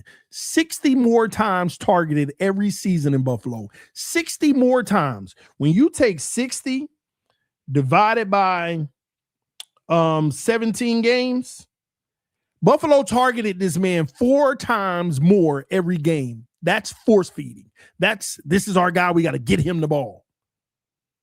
In New England, you're just a part of the system. We're not looking to go to you on third down. We're going through our progressions, and if you happen to be the one open on the one that I get to, hey, let me get you the football. That's why I'm not worried about the wide receiving record. Great receivers in a spread the ball offense are only going to get a max of 1,100 yards typically. That's usually the range. Now, if they super athletic, they can get more from what they do after they get the ball, like a little more, but think about this. Tyreek Hill's production saw like a 75% increase when he came to Miami because we force-fed him the ball. Wasn't he more successful as far as team success in Kansas City? Tyreek Hill never had better team success in his career, but in Kansas City. Team success. People forget the disgruntled situation that happened in Kansas City. Everybody ignores what happened in Kansas City, what led to him getting traded. Everybody think that they're willing to and we offered a lot, so they did it. That's not what happened in Kansas City. Tyreek Hill met with Andy Reid and was frustrated about his role in Kansas City and said he wanted more targets. Andy Reid looked him in the face and said, you're going to get the targets that come your way within the system. Nothing's going to change. And he wasn't happy about it. Patrick Mahomes, y'all forgot that little stint where ESPN was like, oh, Tyreek is unhappy. He was. And Andy Reid didn't care. We run a system. You'll get the ball within the flow of the system. I'm not changing anything to get it to you more. We run a system. Remember Patrick Mahomes came out and made a statement? Oh, I love Tyreek. I love to have him back, because the interviewer asked him the question about it. And he said in regards to getting him the ball more and stuff like that, I mean, he's a weapon. I mean, he's going to get the ball, within what we do in the system. There's not a single guy on his team that we're trying to force feed. We go with what the defense gives us and we spread the ball around. Mahomes came out and said that. He didn't take Tyreek's side, but he also didn't dog Tyreek. I love to keep him here. I want him here. He's a great weapon. But, I'm not going to say I'm going to change anything to get him the ball. We run a system. Whatever he does within the system, it is what it is. Month later, blockbuster trade. Miami trades for Tyreek Hill. Gave up all them picks. And they won 2 Super Bowls since and went to 3. Let that soak in. How many years has Tyreek Hill been away from Kansas City? How many years? Tyreek Hill has been away from Kansas City for 4 years. In the first 3 years of him leaving Kansas City, they went to the Super Bowl all 3 years and won 2 of them. So once again, all this notion of receivers and all of that, y'all got the wrong playbook anyway. The best offenses, the most reliable offenses, everything is by committee. So you can't scheme against it. And any scheme you do against it is limited because anybody can get the football. That's how it's supposed to be. Now, those offenses may generate 320 yards a game, 350 yards a game, total offense between passing and throwing and running, 350 yards a game. And then you could have some of the best wide receivers in the league on your roster, and y'all might generate 450 yards in a game. But then you got a game where you generated 270. Then you got a game where you see what I mean? You playing that Jenga game. But those by committee offenses, you know what you're going to get every week, 27. Our goal is to get 26, 27 points every week. That's what their goal is, 27, 27, 27, 27. And hopefully our defense hold the other team to 26. That's what they do. Our goal is to go out there and get this amount of points, and our goal for the defense is to only give up that amount. Everything by committee. Everything by committee. And you know, teams like that, you want to know the players that they actually premiere are on the defense. You're a lockdown corner. We feel good scheming where you're on an island 50% of the game. We'll run some bases, but sometimes we're going to leave you on an island so that we can do some other stuff. See, they premiere players on the defense that's worth it. If you're an all-pro, okay, we're going to put you – matter of fact, we're not going to blitz as much because we got, Myles Garrett. We're not going to blitz as much so we can keep our coverage in the middle of the field solid. That's who they premiere, but nobody raves about defensive players like that. Nobody raves that a corner is on an island as much as a wide receiver getting targeted all game because we're in a fantasy culture, fantasy football. Everybody wants to. So that's the only reason people are so gung-ho about impact players and having them on the team, because they want to draft the fantasy players from their team. That's another reason too. But people don't realize how that plays in their mind, thinking that the team needs that. You don't always need the best receivers in the league. It reminds me, like Stephon Diggs being the Patriots' leading receiver last year. What was Stephon Diggs' ranking last year? Let me see. Stephon Diggs' ranking last year. Let me go to PFF. Where did he rank out of all eligible wide receivers? I'm just curious. Was he a top 32 receiver last year considered? Be interesting to find out. Oh, I'm not signed in. Excuse me. Let me sign in. All right, we are signed in. Grades, Stephon Diggs. Wow, see? And this is what I love. Stephon Diggs, from a grade standpoint, was ranked 6th out of all wide receivers with only 1,013 yards. He had to have 30 receivers with more yards than him last year. 6th. You know why? Because he played in the system, so when it came his way, he made the most of it every time it did. 6th in the entire NFL in the grading system. He was 26th in targets. 26th in targets, but 9th in receptions. How you targeted at the 26th most, but the 9th ranked in actual receptions. That means you were catching the ball at a way higher clip than a lot of them guys to jump up over them, to have a higher ranking, but less targets. He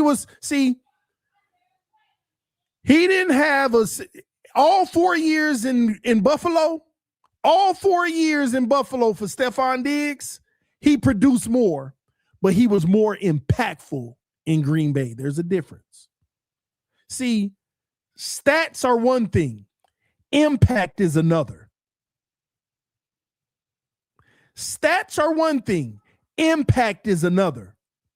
He played the position the 6th best efficiently. He was the 6th best, most efficient wide receiver last year. That is better than your 1,500-yard guy. Impact. This is why the Patriots go to the Super Bowl. Because if I look up their team, I bet you it's a ton of players ranked high, not because they're better, but they were more impactful. He ran his routes. If it didn't come his way, he ran it well and pulled double coverage or whatever it may have been. And when it did come his way, he ran a great route, got open, and made the most of it at a higher clip. That's what it's about. 26th in targets, but 15th in receiving yards. 26th in targets, but 9th in receptions. Come on, man. And guess what? Another area where it doesn't show up, he was 37th in touchdowns because it's a system. Get us down there, let the running back or the quarterback, whatever, run it in. They're not trying to get you 20 touchdowns, 10 touchdowns as a receiver. Whatever happens in the flow of the system. His overall grade, he was 6th ranked. His receiving grade was 7th. That's what matters in this game from a team standpoint. From a team standpoint. Impact the game. Critical moments. Make sure if it does come your way, you're there. That's what Stephon Diggs did. And I ain't gonna lie, it was one of his most quiet seasons of his career. Am I wrong? You think about Buffalo, he's the main guy and they're going at him. But Stephon Diggs just had one of the most productive seasons of his entire career, but the stats won't tell you he did. The most impactful, let's use that word. One of the most impactful seasons. And hey, his first time going to a Super Bowl, couldn't do it with Josh Allen, and he gave the Bills way more production. He gave the Buffalo Bills way more production, couldn't get over the hump. And he can get over the hump doing less with no help around him. That's what I'm talking about. It ain't like the run game was better than what they do in Buffalo. The receivers around him wasn't better. The tight ends weren't better. Some argue the quarterback wasn't better, even though I feel like Drake May had a better year than Josh Allen, but whatever.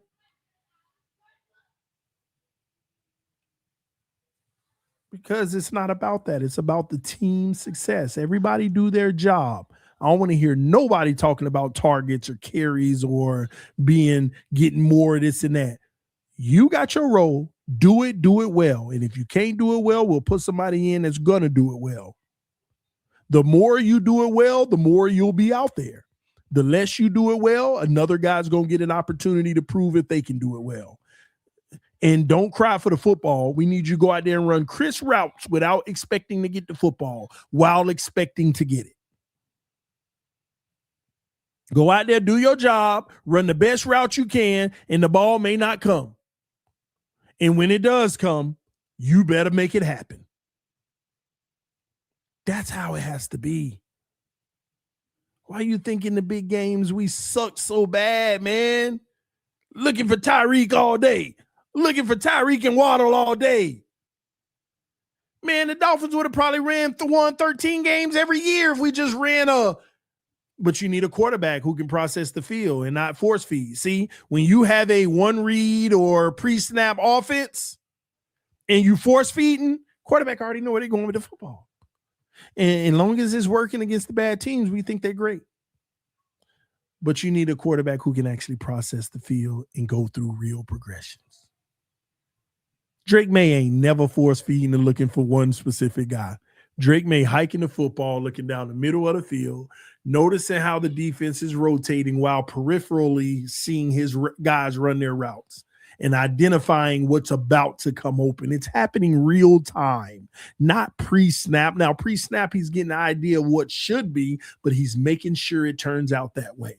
And if it does, he's firing the football. If it doesn't, he's trying to make something happen for his team. That's the type of football you need. And that's what Malik Willis gives us. That's his skill set. I'm telling y'all in for a not rude, but an exciting awakening that can really be special. And I want y'all to think about this too. Patriots fans last year, as they just kept winning games, you notice something right about the Patriots fans? I want y'all to think about this, to really think about it, because I know all of us know some Patriots fans because we rivals. We got somebody we talk trash to. But I want you to think about the Patriots fan base last year. They were always scared to get excited about what was happening. They were one of the most quiet fan bases last year because it had to be too good to be true. we're winning games, and then the ones we're losing is barely losing, like it's at the last minute. Like, dang, they got us barely. Like, this is crazy. Like, okay, it has to fall off of a cliff because this roster's not great. This roster is not great. Like, this can't be happening. Like, I was optimistic, like excited, like we might win 7 games, and keep building. We won 13. Like, they were so hesitant to be excited about what was happening last year. They were never poking their chests out. Never. Because it's exactly what the Dolphins might be going through. Y'all are going to be shocked that how is it possible for us to actually be this sound with young guys, not a lot of high-end talent? How is it possible? See, somebody just said in the comment section, Patriots were given a soft AF schedule. Guess what? Go look at their strength of schedule as the season was over. I got to look that up because at the beginning of the season, we thought it was soft. It turned out to be one of the toughest ones. See, at the beginning of the season, it was a soft schedule, but when the season was over and you looked at the results of every team, it actually turned out to be a tougher schedule, a little tougher than we thought it was going to be at the beginning of the season. But here's why you can't use the soft schedule narrative with them. When the big boy teams came to town, they took care of business. When the big time teams came to town, they took care of business. So it doesn't matter how soft it was. When the good teams came in 2023, the Dolphins had the weakest schedule. And when the big boy teams came to town, we lost every single one of them except Dallas. And Dallas had the easiest schedule in the NFL as well. Let me tell you how bad it was in 2023. Us and Dallas had 2 of the weakest schedules in the whole NFL. Dallas winning 10 games or whatever they won made it look like they were a great team, but they only beat bad teams too. Dallas didn't beat any good teams, just like us. So you both play each other. One of you got to beat each other. And we barely skirted out a win with 6 field goals or something like that. That's how bad it was in 2023. How hot, how big time we thought we were. Couldn't beat a good team. Couldn't beat a good team.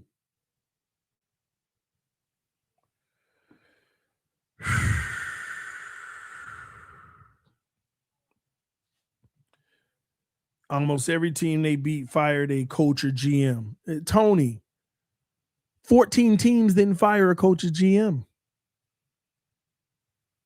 14 teams didn't fire a coach or GM.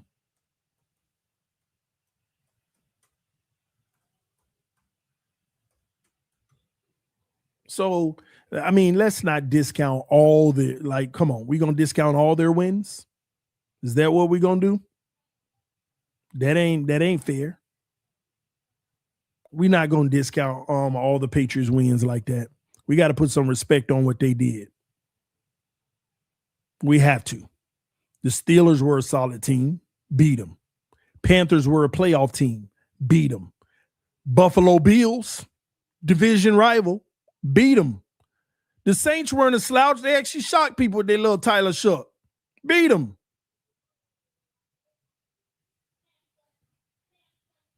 Bucks, good team, beat them. I don't know where we getting this notion from. Bengals, beat them. Ravens, come on now, beat them. What are we talking about? And I'm not even counting the Dolphins-Jets game, division games that are typically tough, and obviously they beat us, right? Playoffs, Chargers, Texans, Broncos, whatever the circumstance, it's gonna be tough, but beat them. We can't make these arguments to make ourselves feel better. The Patriots did a great job last year. And what I mean by that, here's the difference, right? In 2023, how many games did we win? Was it 11? I forgot. 8 teams fired their coach. That's fine, Tony, but I just named about 5 teams, 6 teams to you that were playoff teams, bro, or good teams. I just named 6 teams to you that they beat. And the point I'm making with that is this too. Think about 2023 for the Dolphins. All them bad teams we beat, but we lost to all the good ones. They didn't lose to all the good ones. That's the only difference I'm saying. They didn't lose to all the good ones. They handle business even against the good ones. So yeah, man, I can't take credit away from them like that. I can't do that. I just can't. I cannot do that. I'm not going to take credit away from them like that. Let me see. I am curious, though, who they lost to. They lost to the Bills once, so they split, rightfully so. That's respectable. Who else did they lose to? It's a lot of winning. Dang. Wait, I must have missed something. Oh, they lost to Pittsburgh, but I'm missing one more game. There was one more loss. They lost to the Patriots, Pittsburgh, and then one more. Who is that? Beat them. Beat the Bucks. Beat Atlanta. Beat the Browns. Saints. There's one more. Where are you?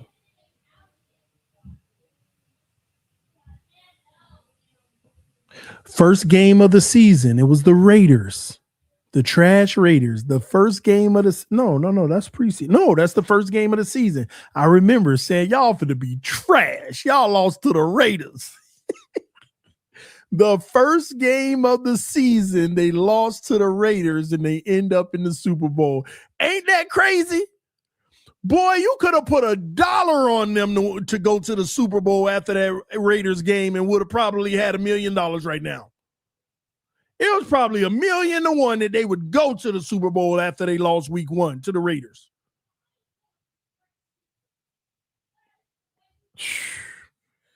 Man, y'all got to miss me with any negativity about my team this year. Until they suck, y'all get out my face. Y'all get out my face. Until we suck, man, I believe. It was Vrabel. Don't say, but we got a first-year head coach. It was Mike Vrabel's first year. Well, first-year quarterback, man, he coming over with the same coach. Same coaches. He used to them. He know them. It's the same familiarity. This ain't gonna be really this big shift for Malik Willis. And here's another thing. When you got a quarterback who spreads the ball around and plays by committee, like everybody gets the football, it's not a big learning curve of chemistry and all of that. It's not I got to get on the same page with Tyreek and we got to build chemistry. No, we playing football, man. I see you, I throw you the ball. I don't have to learn, like it's not as same pages as you think. It's a system. You just got to get on the same page as the system. And everybody do their job.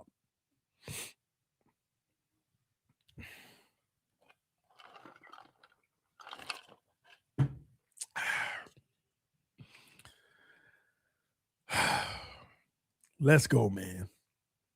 Let's go. Let's do it. This is going to be the year. Brooks got paid. A-Chain got paid. T-Dot is a baller. Austin Jackson is good. Patrick Paul is a baller. Caden Proctor going to be a dog. Aaron Brewer is a baller. Wide receiving core by committee with a whole bunch of guys that run a sub 4-4. Tight ends can block, and they're solid pass catchers who just been a victim of low volume because we force-fed the ball for the last several years. That's your secret weapon, by the way. you're going to look up and see Greg Dulcich with 750 yards this year, or Kazmarek with 500 or something. You're going to look up and be like, man, sneakily, that tight end room gave us 1,250 yards between them two. Sneakily. You get 1,250 from them. You get 3 receivers to give you 2,000. And I mean like 650, 650, 650. That's 3,250 yards right there. And then you get Achane to give you another 400 because he's going to catch that ball out of the backfield from Elite. The beautiful thing is he's a weapon that's going to do a lot with it. You get 300 from him. That's 3,600 yards right there. And then just the little sprinkles of everybody else getting 140 for the season and 170 and whatever the other few guys. That's what you're going to have this year. Nobody over 1,000 yards, but sneakily everything came together as really.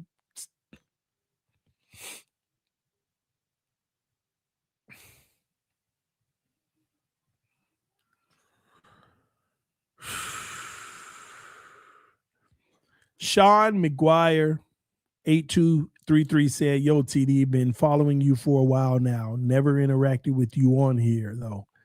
When will you be attending training camp? I want to meet you, please. I will be there the entire first week of training camp. Maybe that Thursday, might be the only day that I don't attend. I might drive back home after Tuesday's practice because my kids got an orientation at school on Thursday. But if my wife decides we're going to stay down there, then we're not going to orientation. I'll be there Thursday. But Thursday might be the only day. And watch, it'd be my luck. It's going to be a padded day and I'm going to be mad. But I might be there. I don't know yet. But I will be there Sunday, Monday, Tuesday. There is no practice Wednesday. Thursday, tentative because of what I just told you. I'll be there Friday. Saturday, you're probably not going to be able to see me anyway because it's at the stadium and the whole half of the first level is full. Everybody's like a lot of people are there. And then Sunday, there's no practice. And then there's practice Monday. I'm debating the Monday.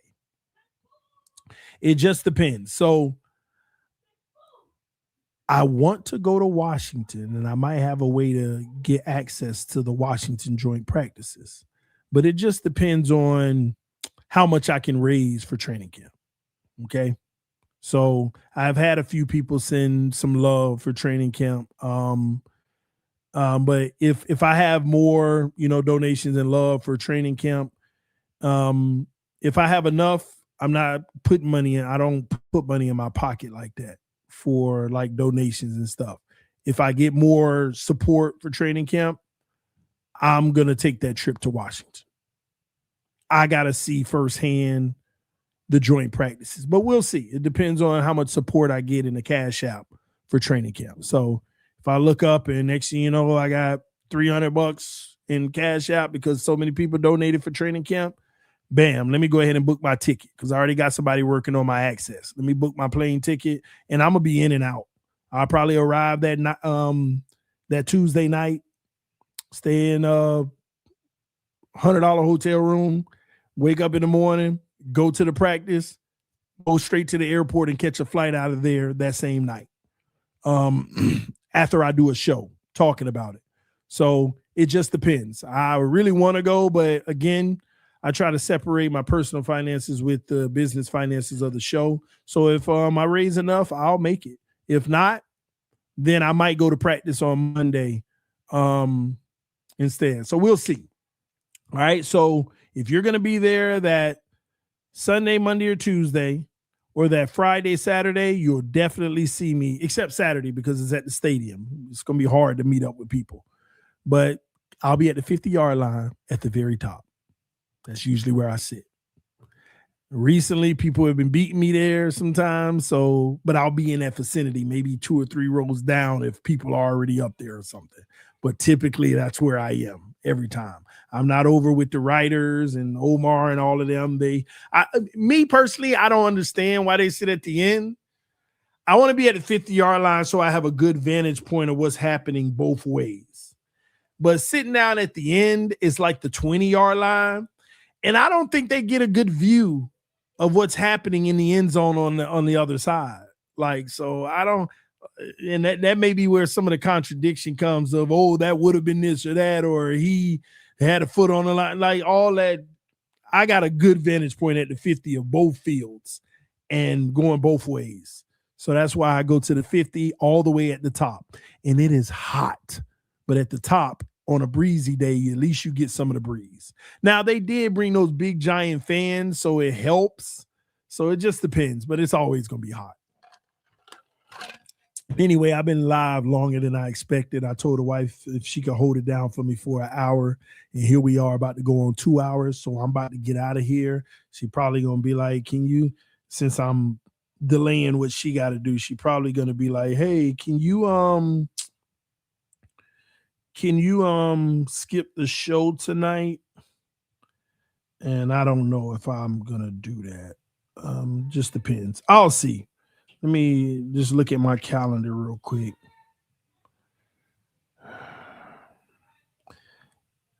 Due to me running over longer on this show, I might be live tonight or I might not. So just turn your notifications on. We'll see. We'll see.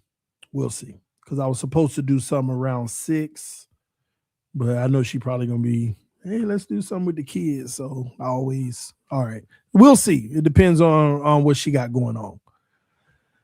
I like this tourless Dolphins version of TD. Bro is hopeful, and I F with it. Well, leave it to the Wolves. I'm going to ask you to be fair to me. I'm going to ask everybody to be fair to me, and I want y'all to consider something. I wasn't offended by that comment, which I shouldn't be, but there is something I want y'all to know. I don't want y'all to look at it as when I'm negative, you don't like that version. When I'm positive, you like that version. Here's why. It's kind of unfair to me to do it that way because I'm just trying to be truthful and not just sell you content to tell you what you want to hear. I knew the last situation was going to fail. I was prepared to be wrong. I would prefer to have been wrong, but I knew it was going to fail. I've never been negative about my team, but I feel like I owe y'all the truth. So it's going to be negative because I know the result is going to be negative. I just want to show y'all, I just want to be credible to be able to say, this is what I believe is going to happen. And when it happens, hey, man, he know what he's talking about. I don't want you to look at it as, oh, you're just a negative guy. No, I'm what they are because y'all deserve the truth. So I ain't going to come up here and be like, man, Tua about to be the MVP this year and all this and that, when I know that ain't going to happen. Now, there's moments I'll get into my fandom, but I let y'all know when I'm being a fan. So I don't want you to not like that version of me, just being honest. So as I'm positive right now, I genuinely, truly believe, which people think I'm 10 times crazier than when I didn't believe now, which is crazy to me. Y'all let these other people believe in the last thing that failed. Y'all loved on everybody who was raving and positive about the last thing that actually failed. And now a lot of y'all won't even allow me to be positive now. But I truly believe in this format, this way of doing it. This is the direction they're headed. I believe in this direction of how you're supposed to run an organization. And this ain't me switching up. I told y'all 6 years ago it was going to fail. And it sucks for people like me because we got a 6-year prison sentence. Ain't nothing we can do but sit back and watch it fail. And I even told y'all when we got Tyreek and them, the biggest slap in the face is some of y'all going to start to believe that it ain't failing. But ultimately it's going to fail. So I don't want to be in this box of, I don't like the negative TD. I love this version. I'm only going to be the version that's honest on what I truly believe. And when I'm being a fan and being a fan and overly doing it, I'm gonna let you know I'm being a fan right now. Like when week 1 come, screw week 1. When that first tough game come, if we winning games before that, hey man, I'm gonna be a fan. I'm gonna be overly optimistic, even more than I'm probably not supposed to, but I'm gonna let you know I'm being a fan. But I'm also gonna say, all right, realistically, this is what you can expect in this game. But I believe if we do this, we can. I'm gonna be a fan. But I don't want y'all to not like the negative version, because that negative version ain't negative. It's just my analysis. It's my analysis. And that's where people get me misunderstood. There are people who genuinely, deep down in their soul, hate me as a creator because of my coverage the last 5-6 years. They genuinely hate me. Y'all don't understand the messages I get. Or I'll do my Bleacher Report and they in the comment section, why y'all work with this idiot? He not even a real Dolphin fan. Oh my gosh, this idiot again. Like, people leave those type of comments. Like, there are people who hate me because I didn't believe in the last situation. But I was just being honest. And now that it turned out, man, I guess he ended up right. That don't matter to these people. Most of them don't even remember why they hate me. They just remember they hate me. They don't remember why. They hate me because I said Tua will not end up being a franchise quarterback. And now here we are 6 years later. They don't even remember that I was right about why they hate me. They just remember that they hate me. And right now, oh, don't listen to that clown. He a clown. They don't even remember what made me a clown to them. Something I end up being right about.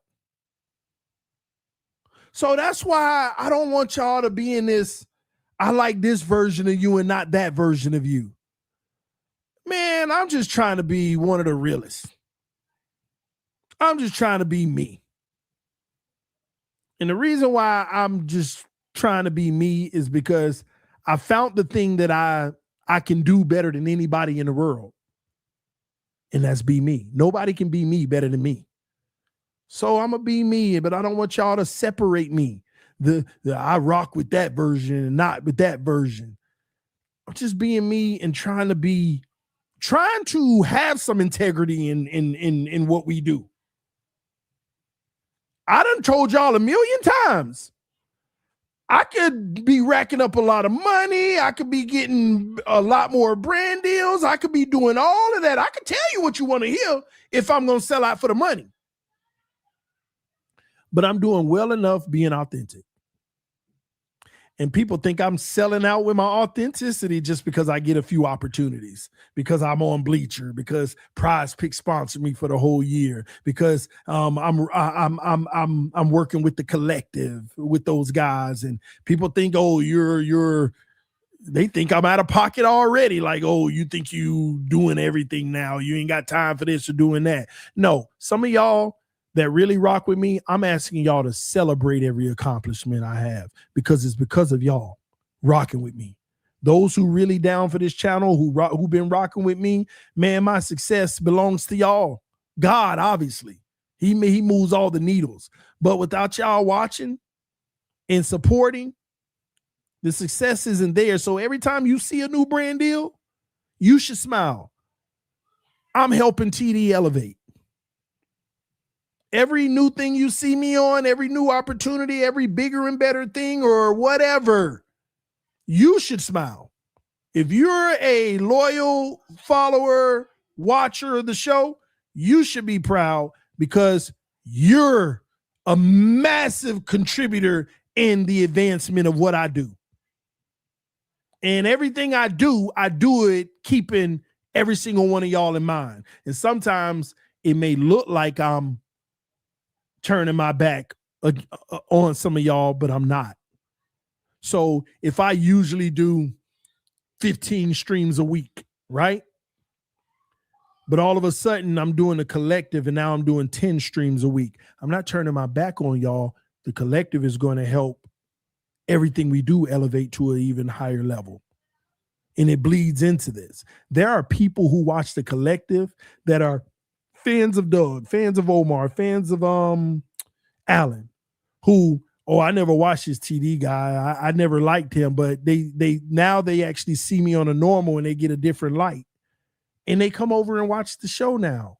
And they see it wasn't what other people told them it was. There are people out here who built their platform off of hating on me. There are. And I don't care. And some of them I got started. I helped get their first 1,000 so they can get monetized and be rewarded for what they do. I helped start their channel. I'm the one that brought them on this show and said, y'all go over there and subscribe right now. We got to get them to 1,000. I got some people. Do you know it took me with hard work to get monetized like 6 months? Hard work. Man, I got 0 subscribers. Ooh, I got 4. I got 7 subscribers. I got 23. Man, I was excited. It was beautiful to me. These are the early days. But there's some people out here that didn't go through the grind at all. I brought them on one show with me and told everybody, y'all go support them. And they had 1,000 in a week. And then they use the rest of their platform to dog me and talk about how I'm wrong and how you shouldn't listen to that clown. He's not even a real Dolphin fan. The same people. So thank y'all to the real people who support what we do over here. Thank you. But I'm going to always be me and be authentic. I don't want y'all to separate my positivity with my negativity. I'm just trying to keep some integrity and be honest about what I believe. I went through that prison sentence of 6 years. Don't forget that. I did my bid. Did I deserve that bid? Especially being an individual who said it wasn't going to work? No, but we fans. We ain't got no control over it. All we can do is celebrate and talk about it. I did that bid. Yeah, like some of y'all don't think about that. Can you imagine? Some of y'all believed and y'all realize now, yeah, it wasn't going to work. But you believe for 3 years, 4 years, 5 years. So you're okay. But can you imagine knowing up front this guy? It's like, man, it's like bringing Pat White in right now to run the organization and giving him a 5-year deal that you can't get out of and you fully guarantee it. Are you going to be happy for 5 years? Y'all got to forgive me. I mean, it wasn't easy. It wasn't easy. I care about this team. I'm trying to get to a Super Bowl. I want to get that feeling. So forgive me if I came off any kind of way the last 6 years that you didn't like. But just got to be real. Got to be real, all right? Love y'all. Appreciate y'all. Let me get up out of here because when I said that I'm running over time, that was 15 minutes ago. All right, y'all. Y'all stay blessed, though, man. Keep God in your life, and he'll always be there to answer your needs, even when you don't think he is. I love y'all. Y'all stay blessed. And fins up, man. I see bright days. I don't see these doom and gloom like everybody else. The doom and gloom was the last 6 years because it's even more insulting when they can fool you to think they something that they really weren't. All right. All right, y'all, man. I'll see y'all later. Y'all stay blessed. Peace. I am. Oh, wait. I can't move on yet because we had JD the Great bless the channel, man. I love when members bless other people. Okay. That is massive to me. I just think it's amazing because he could have, let me tell you, he could have sent a $15, $20 donation to the channel, but he didn't. What he did is say, you know what? I'm going to gift 5 people of the TD PHINS Talk family a membership. That's what he did. He gifted the membership. 5 people were blessed with the membership. Let me see if I can go back and see who he gifted it to because the chat only goes back so far. Dang, I caught it late. Whoever got gifted the membership, because I can't see it anymore, congratulations. Thank you, JD the Great. And JD always rocking with the channel and loving on the channel, man. It's some of y'all, man, that's always been here and showing love and support. Thank y'all. I appreciate it. And those new members, welcome to the membership, and thank JD for showing love and support. I almost forgot, man. I can't move on without shouting out the official sponsor of TD Fins Talk, home of the real Miami Dolphin fans this year, which is Prize Picks. Listen, Prize Picks got some cool stuff going on right now. Usually I always tell y'all know how I always put this up for y'all, where if you play $5, you get $50 in instant lineups. No. It's even better right now, man. Y'all got to take advantage of it if you're not signed up. If you play $5 and you win that $5, if you win on that play, you get $150. If you win that first entry of a $5 entry, you're going to get $150 on top of your winnings, obviously. But you get $150, which is crazy. Wish I would have caught that one. But take advantage of the opportunity with Prize Picks right now. I've been heavy on MLB. Look like they got some all kind of stuff: boxing, fighting, WNBA, tennis, soccer. I got to get back on tennis. Last year I racked up on tennis. That was pretty cool. Soccer, MLB Live, that's during the game, WNBA, everything, man. They got like video games, like, you know how people aerosol, all kind of stuff I think I've seen on here before, man. NFL season, they got the futures for the NFL. If you want to get in on that, we're getting closer to it. I can't wait for NFL to just start, though. I really can't. I just can't wait for it to start. So that's what I'm really excited about. But anywho, love y'all. Appreciate y'all. Y'all make sure you go check out Prize Picks, the official sponsor of TD Pins Talk, home of the real Miami Dolphin fans. Y'all stay blessed. I will see y'all maybe later tonight or definitely tomorrow. All right, y'all. I'll see you soon. Peace. I'm out.